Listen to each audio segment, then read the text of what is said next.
let's look at this idea of NATO expansion right now, because it's a bit of a paradox, isn't it? Because Russia wanted this war at least partly to stop countries joining NATO, and yet countries are wanting to join NATO. Well, yes, during all my time at NATO, what I saw was that the more that Russia tried to bully countries in Central and Eastern Europe out of joining NATO, the more fearsome that they became, naturally, and therefore the more they wanted to join the alliance. It's remarkable that 10 years ago, we had a number of countries in Northern Europe, including Ukraine, Sweden and Finland, that are all fairly happy to stick to neutrality, that weren't seeking to join NATO. But as a result of Russia's actions, now they changed their mind and they do want to join the alliance. So Russia is rather like the sort of pyrotechnic firefighter that constantly is trying to solve a problem that it itself has created. And let's look into the chances of Finland and Sweden joining NATO. Do you think that will happen? And would that be wise for NATO to expand during this conflict? Would that inflame the situation? Well, given the outrage of the Russian invasion of Ukraine, I think we've already crossed the Rubicon when it comes to worrying about the consequences, because what Finland and Sweden now see is that the security situation in Europe has deteriorated, and they see that there is a potential threat to themselves. Just in the last couple of days, for example, Finnish airspace has been violated. Finland has been subjected to quite severe cyber attacks on its government institutions. Its GPS signals have been jammed repeatedly and so on. So even before they join NATO, if that's what they decide to do, they can see that, of course, neutrality is no longer a guarantor of their security. The other thing is that over the last few years, Sweden and Finland have been, if I can use the expression, super partners of the alliance. Military interoperability has been largely achieved. Those two countries have been with NATO in Afghanistan, in the Balkans. They participate in all of NATO's significant exercises. So in a way, they're sort of members of NATO in all but name, and in all but having the Article 5 security cover. And I think, final point, if I may, very briefly, they've seen in Ukraine that it's good to be a partner of NATO, but it's only if you're actually a member of NATO that you get the absolute guarantee of NATO protection. And that's a lesson which I think they've now drawn from the Ukraine conflict. Yeah, absolutely.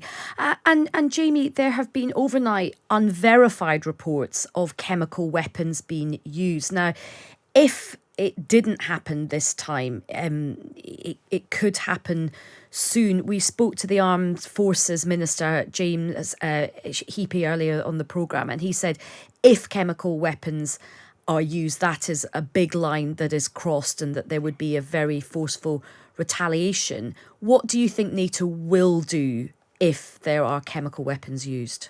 Well, I think you have to act along several fronts. So first of all, of course, it's if you've got to be absolutely certain that you're on stable ground here in terms of gathering all of the evidence regarding the use, the substances, the command responsibility, and so on. There's also in The Hague, the Organization for the Prevention of Chemical Weapons, which was investigating already in Syria, and which has the responsibility for ensuring that the Chemical Weapons Convention is observed. So going the UN route, getting that expert organization involved, keeping that broad international coalition together to condemn Russia, that's going to be important. On the other hand, the UK, the US, NATO members have been anticipating this for some time. As you said, they've been warning Russia. So NATO will have done a certain amount of sort of homework when it comes to possible response options. Frankly, no longer being a NATO official, I don't know what those response options are, but already you have seen NATO countries provide a lot of support to Ukraine in terms of